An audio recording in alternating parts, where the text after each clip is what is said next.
Hi, welcome to the channel. My name's Emma and this is Destination FBA. For those of you that haven't seen any previous videos, I just share my experience and my knowledge that I've gained over the past year while selling through Amazon FBA. So in previous videos, we've looked at the general idea of online arbitrage, retail arbitrage, we've looked at some top tips, and we've looked at some great profitable places to purchase from. But today I thought it'd be really important to look at some of the red flags when it comes to sourcing.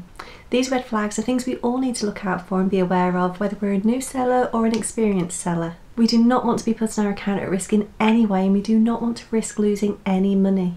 Now, red flags are generally a warning that a product could cause you issues and potentially pose a risk to your Amazon account. So knowing what these red flags are can help us to both eliminate them and be somewhat faster in our sourcing. Knowing we're not purchasing any of these red flag items will save us time in the long run because we won't be having to sort any issues that arise because of them. So let's go through these one at a time. First off, we've got there is only one seller on the listing. So if you source and analyse a deal and you find that there's only one seller on the listing, you need to be really careful. Now this could be the brand owner, and brand owners will do all they can to protect their listing. If you jump on that listing, you are risking an IP complaint. Now if you do receive an IP complaint, this puts your account at risk. You're at risk of suspension, and while you're suspended you won't be able to make any sales, nor will you be able to withdraw any funds that are owed to you. You also risk losing your account altogether. So just because Amazon say you can sell an item doesn't mean it's always okay to.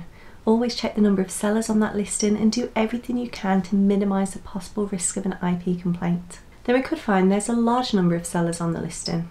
So this time we analyse a deal, and instead of just one seller, there are a huge number of sellers. Now this isn't always a bad thing so long as you analyse that deal properly. So I use BuyBot Pro and I look at all the details provided. So I've got all the historical data, I can see the number of sellers on the listing, how many items they have, and what the estimated sales are. I can also see all the current stock levels for all the sellers. Now it's really important to check through all this data because if, for example, you've got 12 sellers and between them they've got 150 items in stock, but it only sells 25 a month, you could be struggling.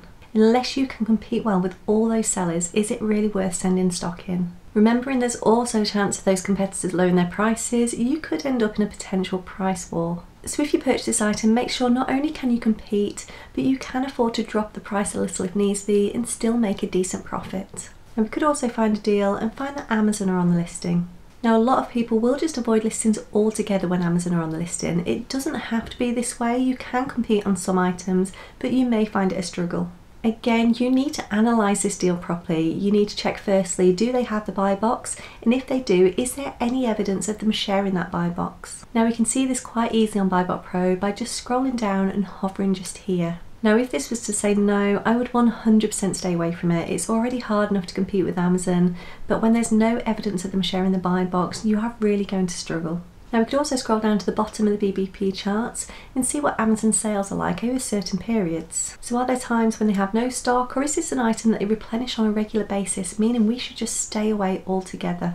From what we can see here, Amazon have continually had stock for the past 90 days. So analyse these charts, see what's happening with that buy box, see who holds the buy box on a regular basis and at what price. So what if the product has a low BSR?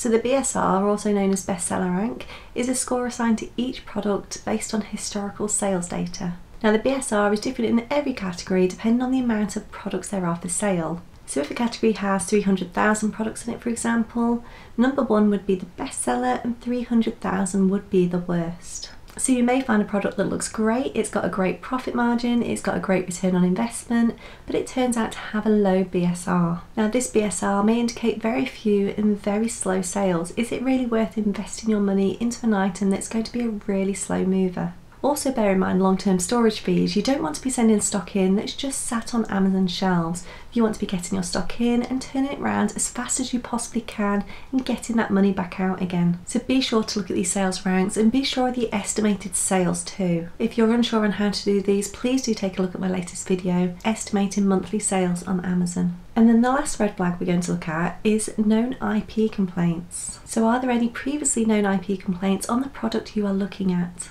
IP complaints are the quickest and easiest way of risking suspension to your account, and like I said before, if your account is suspended you won't be able to make any sales and you won't be able to withdraw any funds that are owed to you. You're also at risk of losing that account altogether. So BuyBot Pro works on a traffic light system, so anything red, there are known issues and we need to stay away from this altogether. It is not worth risking our accounts.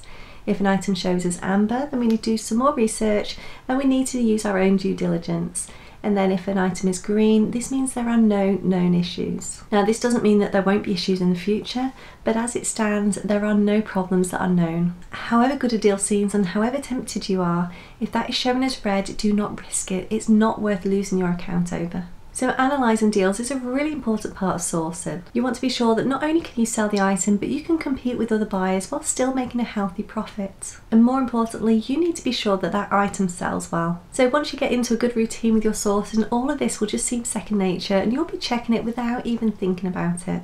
This will help to reduce the risk to your account. Just be sure that all of those deals get analysed thoroughly and you know exactly what you're getting into. Now, any questions at all, please do pop them below. But that is it for today. Thank you very much for watching and I'll see you soon. Bye bye.